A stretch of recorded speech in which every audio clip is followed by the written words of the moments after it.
You're listening to the AFTERBUZZ TV network, now the largest new media platform on the web, and your #1 source for after-show entertainment. Very good, Keith Johnson.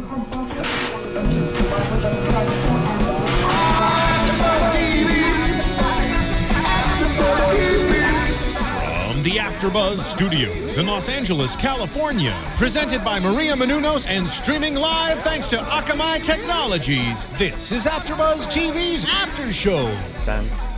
Oh, yes. So good.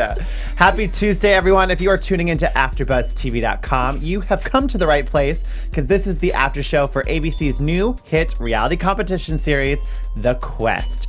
I'm your host, James Wallington, and with me tonight is the beautiful Danielle Pascente. How are you doing, Danielle? I'm good. How are you? I'm doing well, thank you. We also have a third host, Melina. She's not with us tonight, but she'll be back on a regular basis starting this Thursday. But let's talk about this awesome new show. Magical, fantastical show. Yeah, Yes. why did you want to be a part of this hosting panel, Danielle? I mean, it's so intricate what they're doing. They're basically putting a movie together with a reality show. Right. And it's so anyone who likes Harry Potter, Lord of the Rings is going to like this show. Absolutely. And putting the contestants in it, it must just be a dream. I agree with you, and I know you are as huge as reality fan as I am. Yeah. So that's one of the main reasons why I wanted to be a part of this, because I feel like The Quest is completely changing the face of reality television as a genre. 100%, yeah. So, and like you said, it's, bringing in a little bit of fantasy with real world, and they collide on this new show, The Quest, which I love. So let's talk about this plot. There's a lot. I mean, taking notes, I don't know for you, but for me, like taking notes of the premiere episode was just a little challenging. Yeah, a lot was going overwhelming. on. There was a lot going on, and just a lot of different aspects that aren't in regular reality TV. Don't you agree? Well, like the narration, for instance, which is awesome. And then it kind of cuts together with all the little side swipes and like transitions of looking like a comic book or like we were reading from a book of this quest. I felt like I was watching a movie, especially the very beginning when they're like leading them through the forest and they walk out and they're just like you could tell on their faces, they look around, what are we doing? What did we just get ourselves into? Right. So it's very movie-esque. Excuse me. What I really love too is how at the beginning of the show, you hear the narration start up and you kind of see all the different real life human beings in their normal routines of life, whether it's sitting on a bench reading a book or playing with their child. You see them as them. And then they get the scroll, which I loved. Can you imagine like opening your front door and just seeing this little package from a fantasy world on your front step? It's a dream. It's a complete dream. So you open the scroll and it's practically inviting them to embark on this quest to help save the Everealm. And that's when we kind of see the transition from real world to fantasy world, where they are taken through this underground tunnel and they kind of all meet in this like center area where they start to meet one another for the first time. And I loved how they're just in their normal everyday getup. Yeah. And then all of a sudden they're on this raft and they're like going through this, like, how cool would that be? It would be unbelievable just to be in that circumstance. But I wonder what was going through their mind. Like, what would go through your mind if you were taken underground? You don't know anybody. I would probably be peeing myself a little bit out of nerves, but also excitement. I would just, like all of them, just be so wide-eyed and excited because this is their dream. Like a lot of them, what we've seen with their little casting tapes in the first episode, is that they all have this story where they were either outcast at some point in their life, or they were bullied, or they had to overcome something. And the reason why they all believe in fantasy world is because during those hard times, they would use their imagination to get through it. Yeah. So it's just like so cool to see all of them just completely like, oh my gosh. And I think that's what kind of brings the show together for me, is their reactions. Yeah. What would be going through your mind?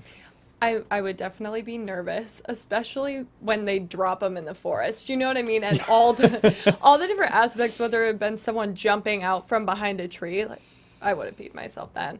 And just all the movie aspects to it, that's kind of scary. Right. It is, definitely. So Because there is a lot of special effects. I would have been scared. out of my mind. I think I would have gotten a little nervous, especially when they're still kind of underground in that cave and they're on the raft, and then you see the shadows of 3 women down the way of this cave. Yeah. And it's like, you know, see all the fog coming around them, all the special effects, and then all of a sudden you hear their voice just completely echoing through the cave. And that's when they're all like, you know, that's when they start to realize they are really embarking on this quest, this fantasy quest. Yeah. And that's when we see them coming out of that little mound in the forest. Right. Like they're coming out of the Shire almost. I loved that. That was so cool to did transition too. from real world to fantasy world. So that's Solid start. solid to the show. start, Yeah. right? So the format is obviously, you know, they're taking 12 people to compete in a reality competition that takes place against the backdrop of a high fantasy setting, which is the kingdom of Everealm, Everealm. which is an awesome name. I Love was gonna that. say, what do you think of the name? I think it's great. Everealm. I wonder how they came up with the name. Maybe if we get producers in here at some point, we can ask them, like, how did they Yes. create this fantasy world? Yeah. You know?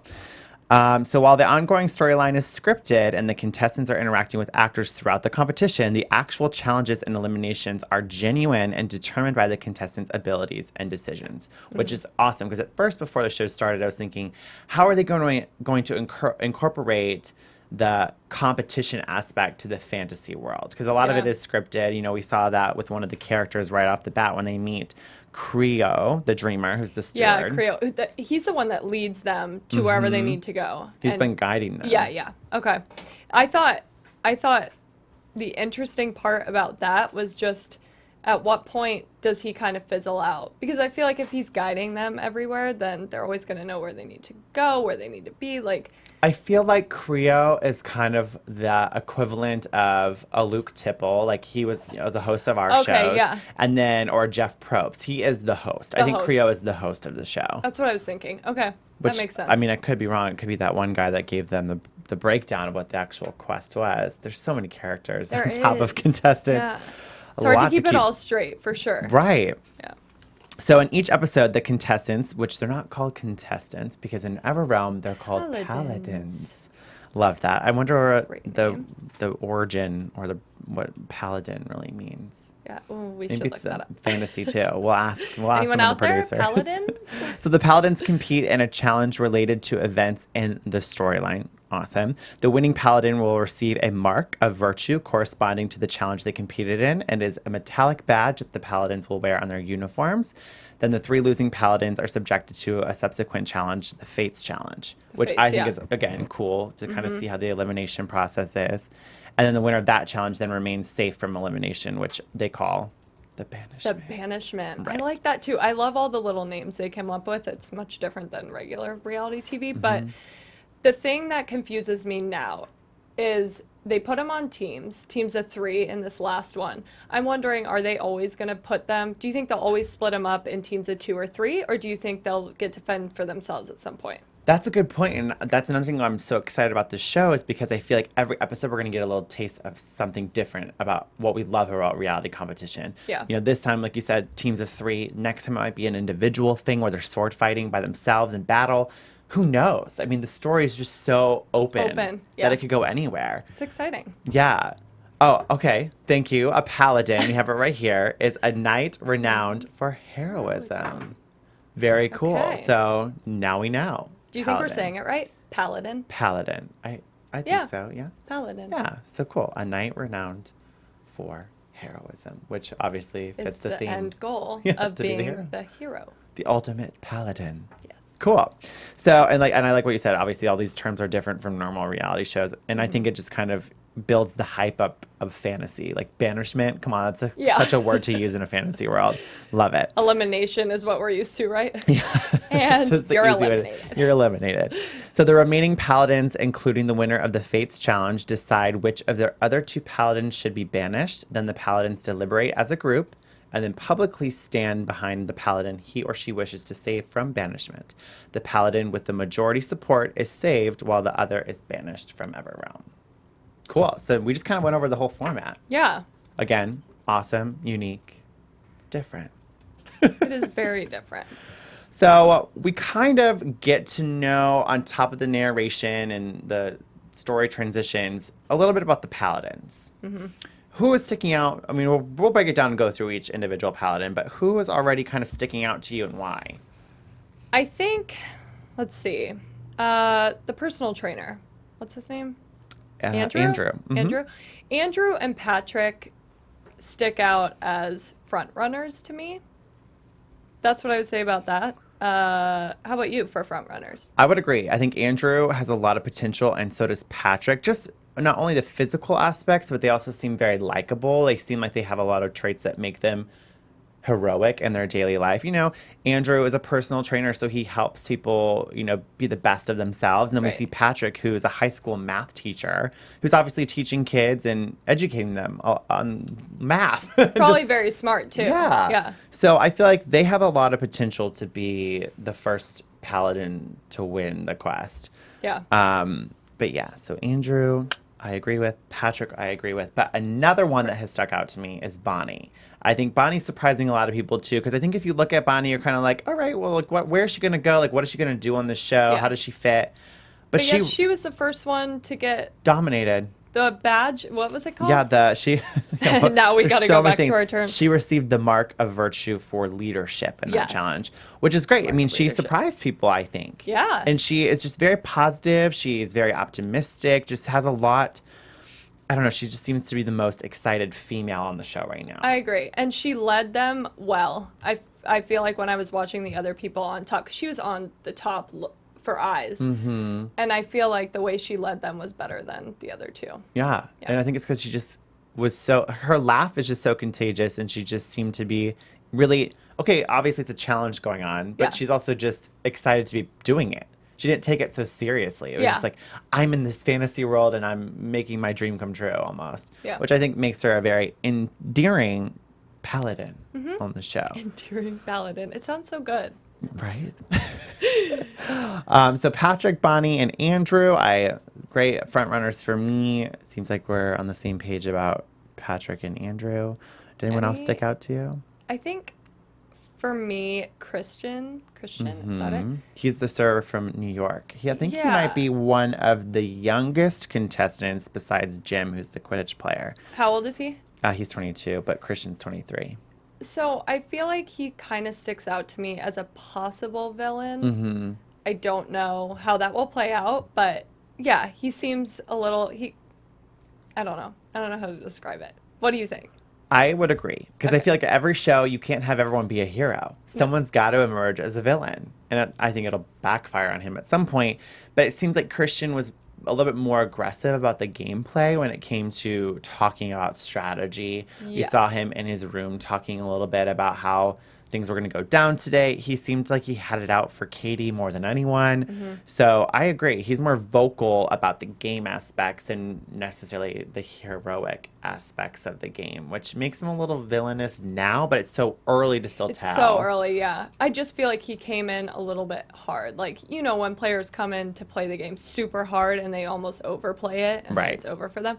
Not saying that will happen, but I definitely feel like he came in a little aggressive, yeah. I think another person that came in a little aggressive and dominant is Shondo. Shondo is the MMA fighter from Houston. He's 30 years old. Right off the bat, he seemed to be like, the moment they entered the forest to go to the castle, and Creo was, you know, leading them through, and that guy got killed or whatever by that ogre. The ogre. He seemed to be the one that's like, yo, we need to go back. We need to save him, or let's never let that happen again. Like, very just vocal and aggressive. Let's never happen again was intense. He's like, we're not going to leave a man down or behind. So Shondo seems a little aggressive, but I feel like it's probably in the good way. Like, he's taking this heroic responsibility seriously. Yeah. Which is never a bad thing. Yeah. So that, I think, is another, maybe he might overplay it too, which could backfire at some point. But another one is Adria.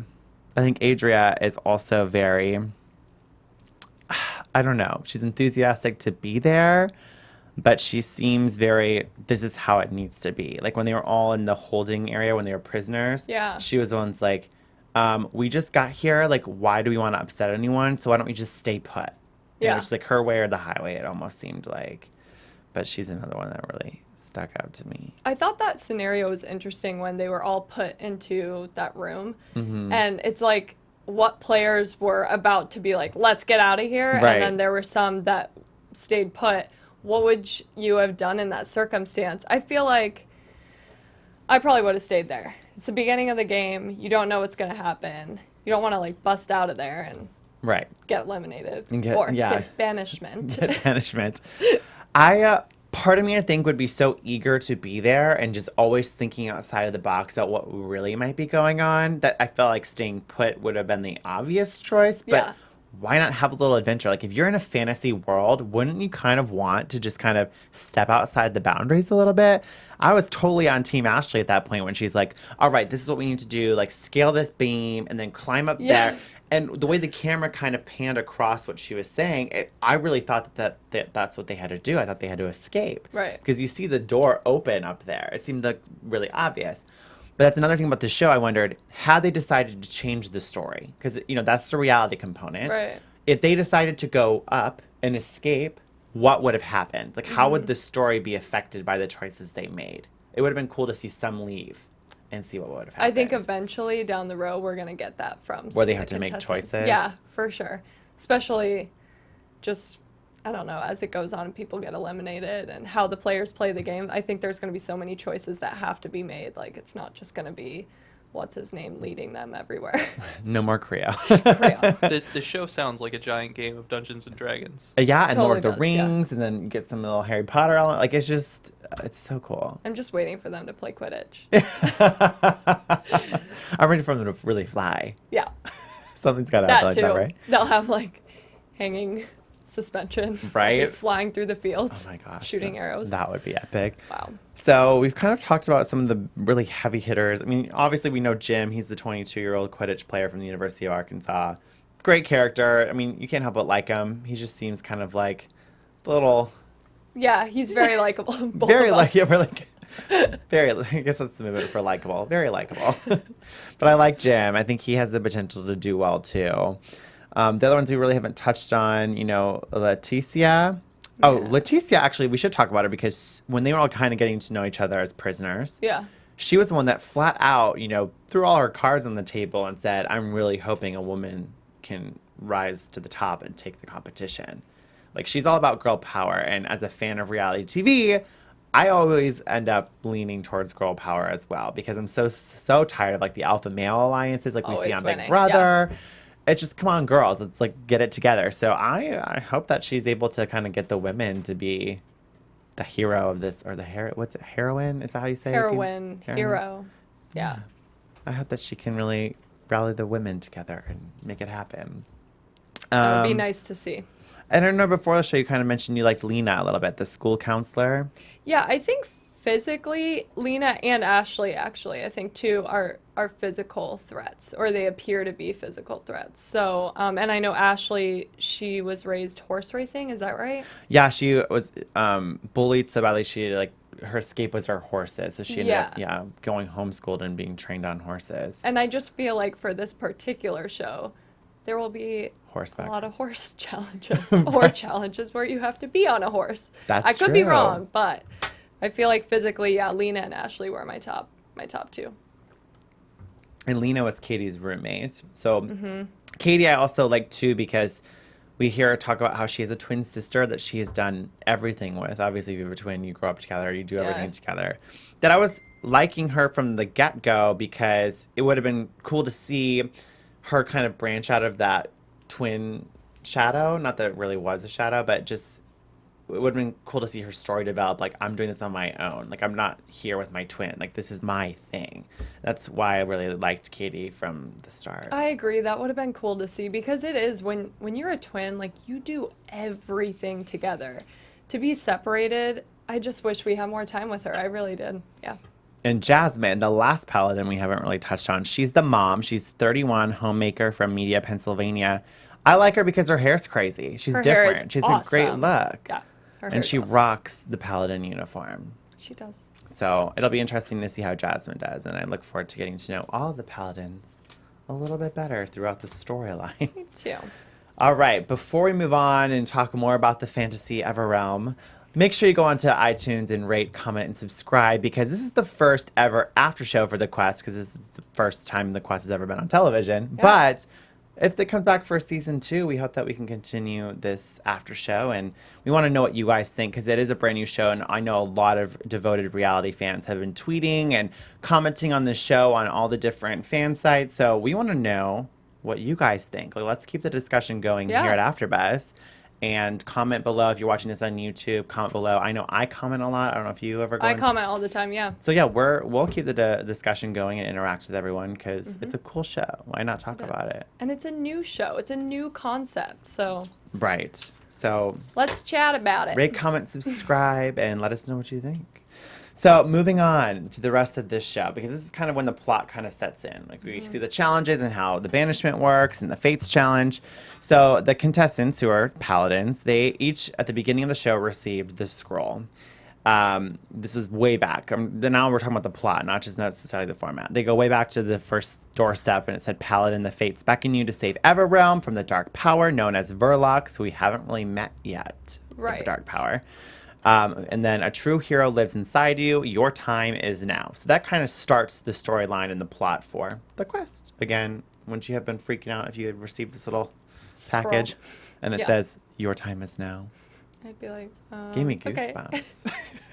Here we go. And that's kind of when the introduction of the narrator happens. And we see all the little, it looks like pages of books are turning, and yeah. So I'm going to read what the opening introduction was by the narrator. Do you mind?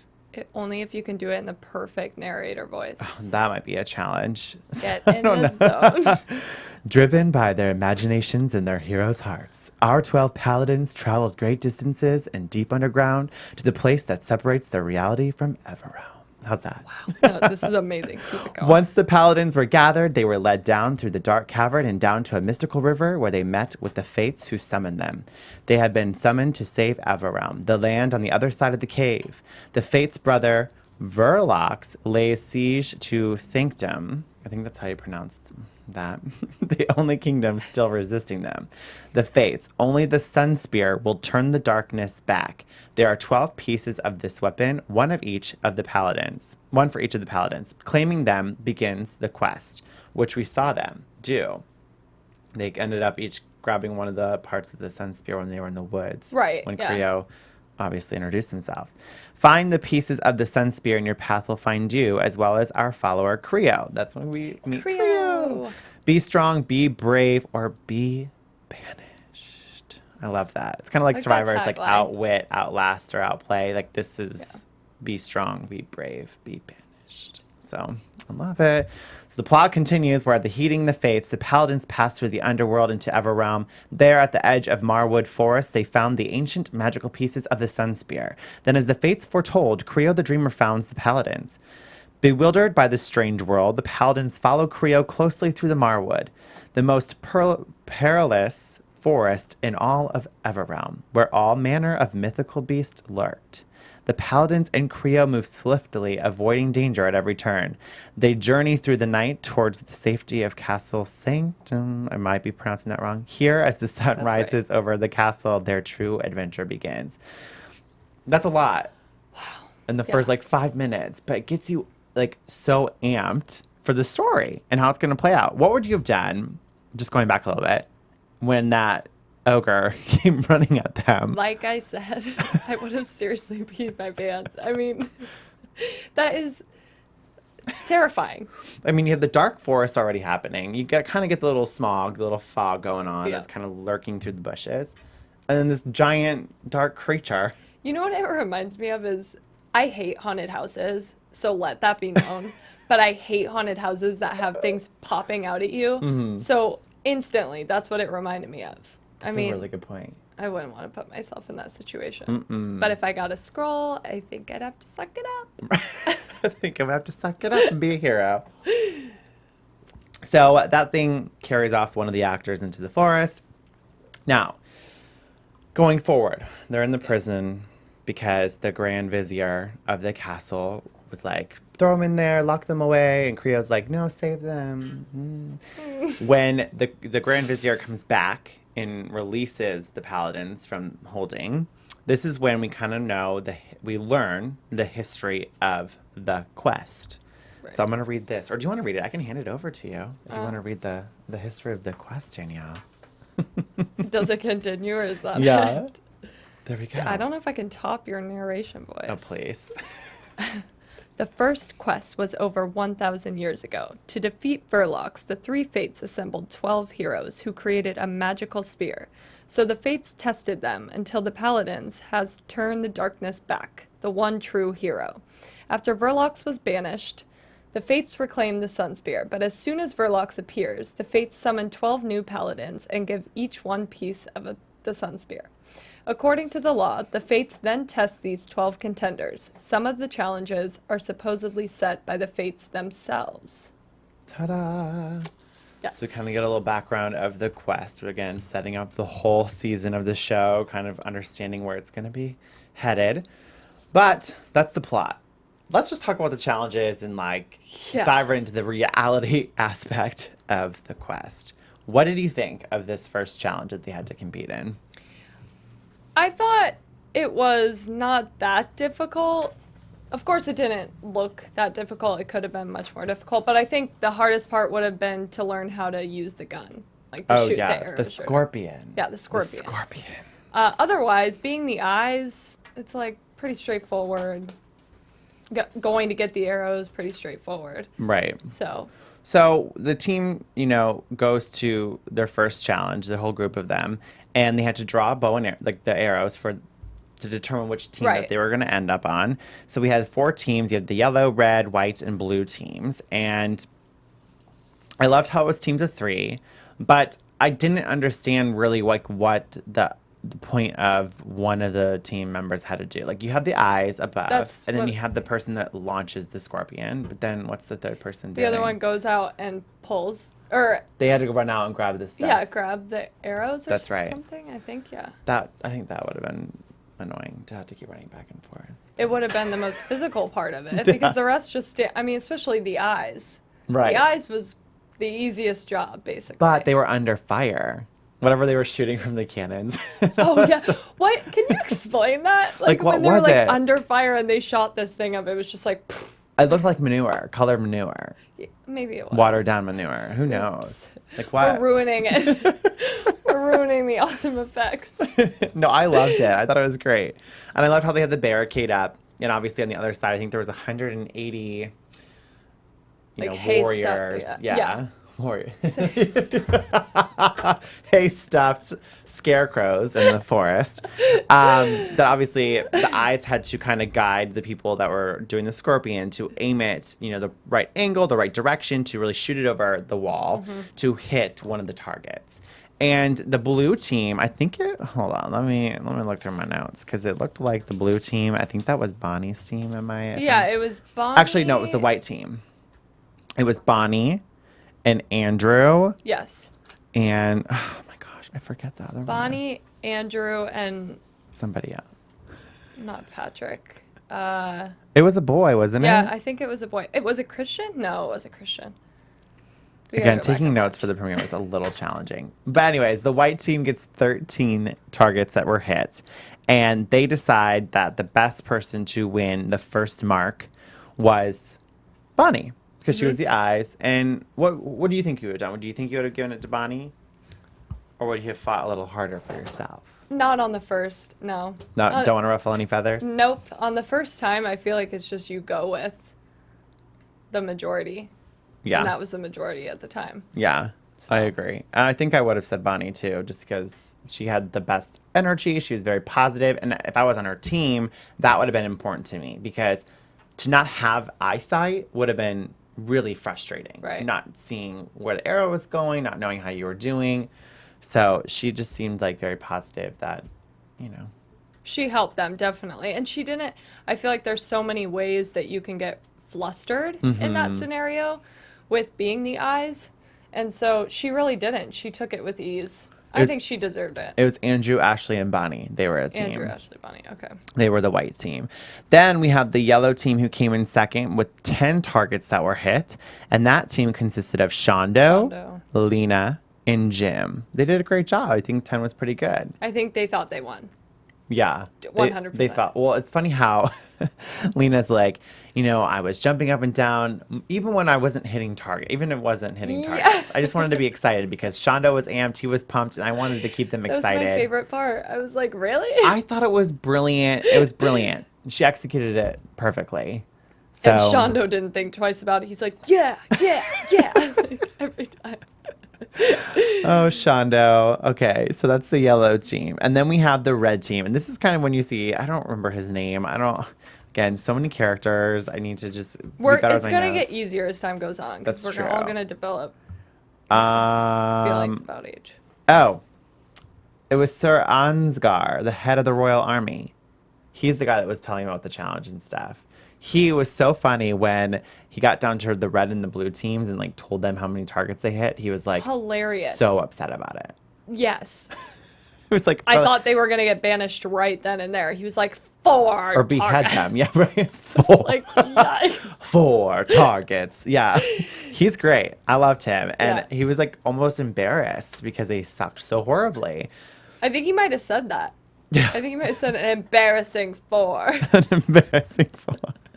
So we have the third place team, the red team, and that consisted of Adria, Jasmine, and Leticia. And I mean, they thought that they weren't going to do. They thought they were going to come in last, but I'm kind of glad they didn't because they were all women, and I was like rooting for the girl power stuff. So I'm glad that they got at least third, if not first or second. Yeah. Then the last place team, the blue team, we have Katie, Patrick, and Christian. Yeah. Okay. I thought it was interesting how Patrick even said, I'm a math teacher. I understand angles and how to like aim stuff or whatever because of the way his mind works. Right. He even said, I should have been the eyes for this challenge.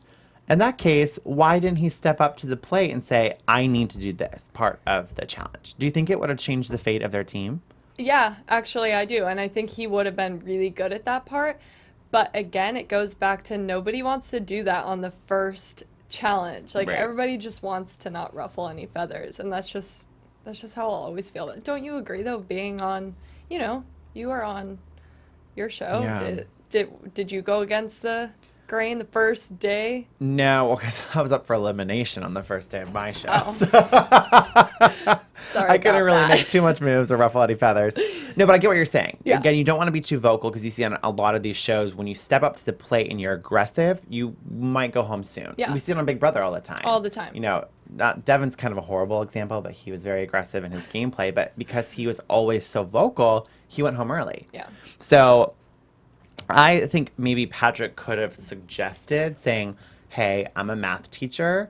Let's take this into consideration because I think I would be a better asset as the eyes for our team. Yeah. And then Katie could have shot the scorpion, and then Christian could have done all the running.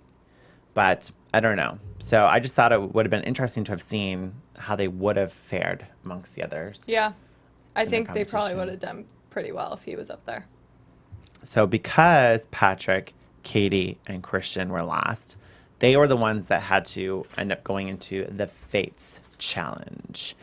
And that's where, like we talked about already, the winner of that challenge then is safe from elimination. This challenge was really confusing to me because I just didn't understand the point of it. Were they trying to hit each other's targets? Mm-hmm. And so the one with the most arrows in it was out. The least amount of arrows. The least amount of arrows. Was safe. I don't know why, but that challenge was super confusing. It was because, it was a turning target. Yeah. What I loved, too, is how they set it up where they were walking through the forest again. And they ended up coming to this really cool, like, sanctuary almost, with the where the three- fates were. Or the fates. I loved how it was set up. It was beautiful, just the lighting effects and how the women looked up on their little podiums and how their voices just kind of echoed and carried through the set. I was just like, oh, it gave me magical. goosebumps. Yeah. So they meet them there, and that's where they are told what their challenge is for the Fates challenge. And it's the rotating targets, Right. the stuffed little army warriors with, colored targets on each to determine who's going to be what. And the task was you wanted to shoot everyone else's target but yourself, because if you had the least amount of bows in your, or the least amount of arrows in your target, then you are safe and you don't go up for elimination. Okay, so that's why the the boys kind of ganged up on They Katie. did. I was kind of can you imagine how discouraging that would be? Yeah. If you see these two guys completely just shooting at your target. And you can hear what they're saying. She was 2 feet away from them, and he's like, well, I'll go after her. Like, you could hear them kind of chit-chat about it before it happened. Well, and I think Christian had the right idea, because when it cut to, like, him in his interview, he was saying, I saw Patrick shooting Katie's, that I figured, well, I might as well just shoot a few Get onto her there, out. but Yeah. then go to Patrick's, because I know he's taking care of that target already. And I was bummed, because I really wish we could have seen how Katie did. I don't feel like we really saw her hit targets. We just kind of Not at saw all. her face and her, like, drawing the bow.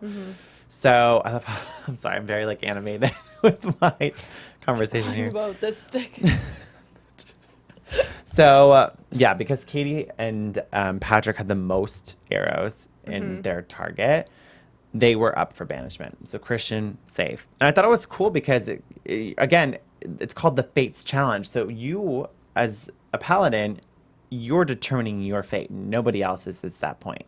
So that's why I love, it's so different from reality shows where you don't really have the opportunity on most shows to save yourself like that. Right. But this was an opportunity in the fantasy world. Yeah, there's almost that middle step that you don't see on other reality shows. Like, they get to fend for themselves right before, and then ultimately it's up to the rest of the team. But at least they get that moment of being able to fend for themselves. And poor Katie, she already looked so defeated in that moment when she found out she was going to be up for banishment alongside someone like Patrick, no less.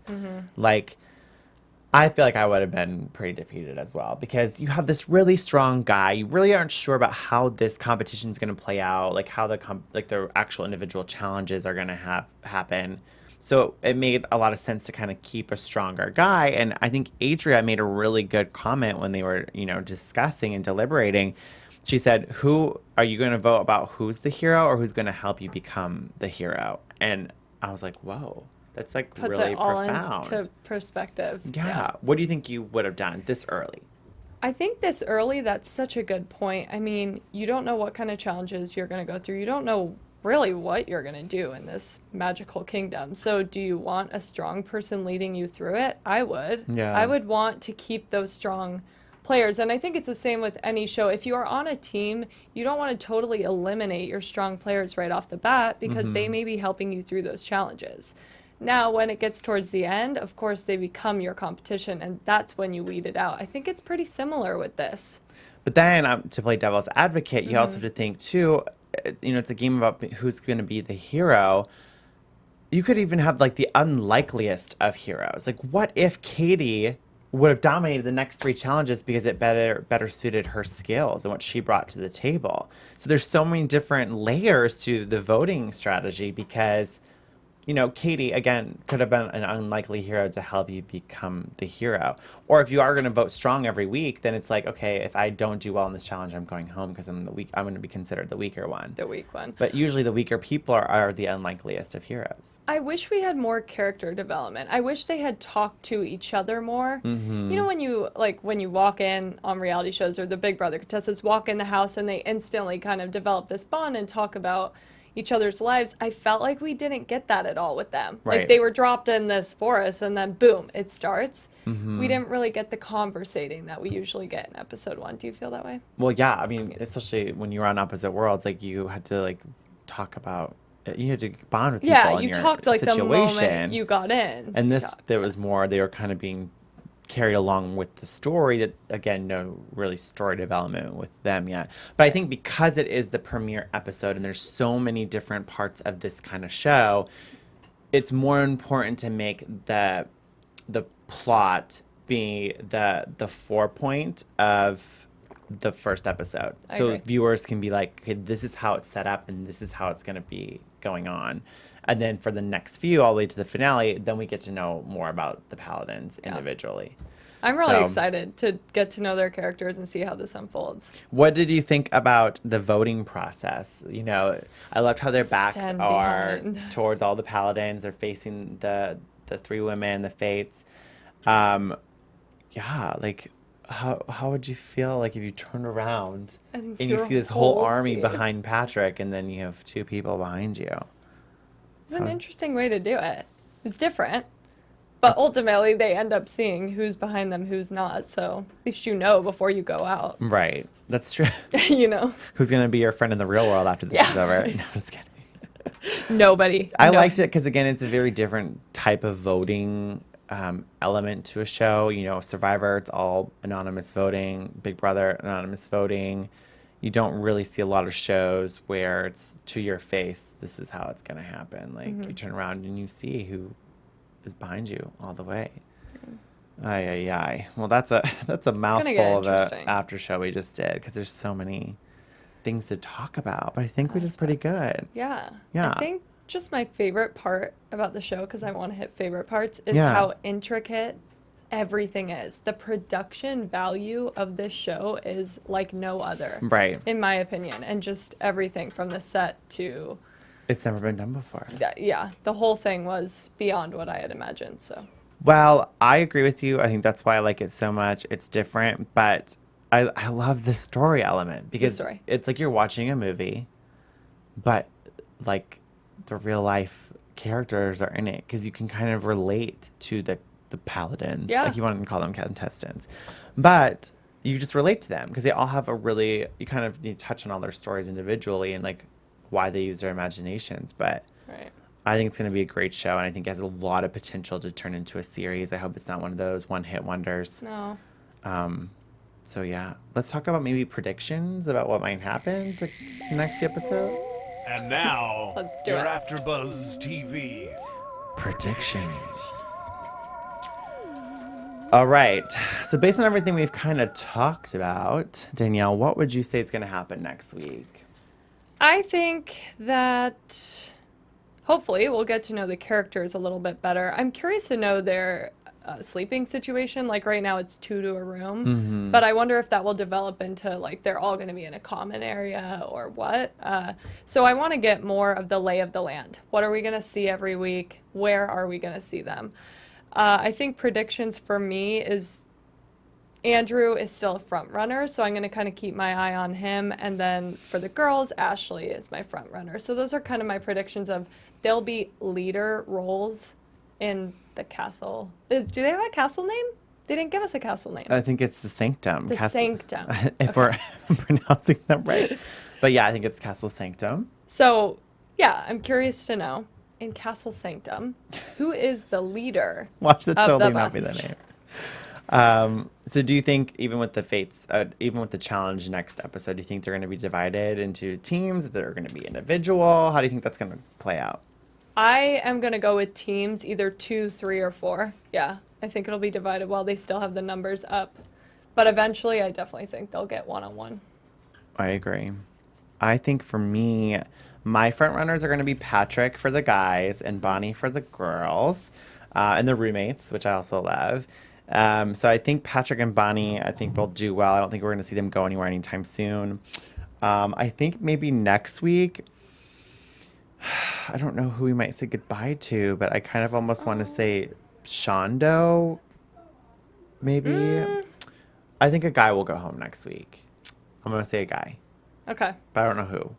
I don't want a girl to leave. I think they'll go with another weak link, like whoever gets left. I just think this pattern will go for just a few weeks before they really start playing the game hard And realize Yeah. what they're playing for as the competition. And So- what are they playing for? You know what's funny? I wanna know. just looked down in here to be like, what is the reward? Like, what are they getting? Because most shows it's cash reward. Yeah. Correct. 50,000, 100,000. Like what does it mean to be the hero?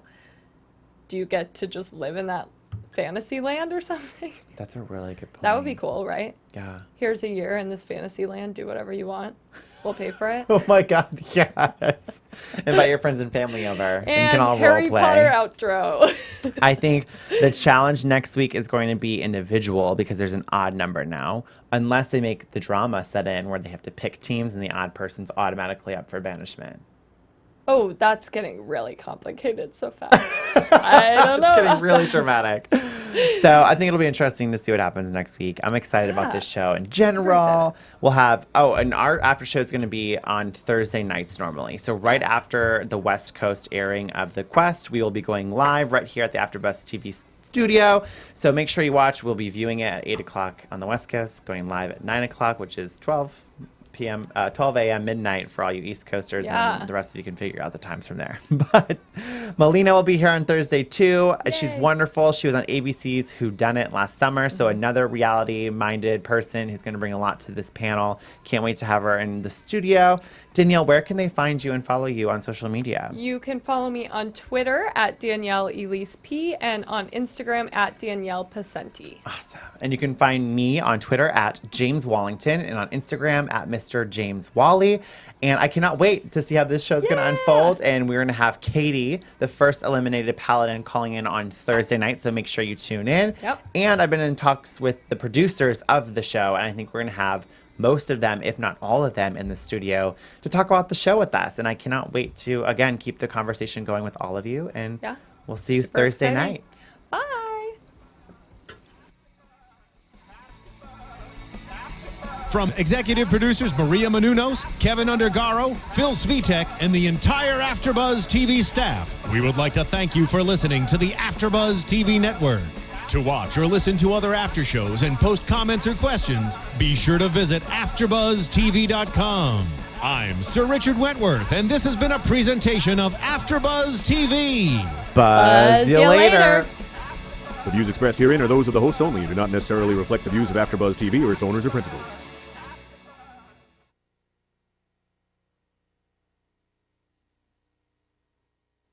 Thank you for watching AfterBuzz TV on YouTube. For more of your favorite after shows and interviews, subscribe to our channel here, and be sure to share your opinion on the episode in the comment section below here.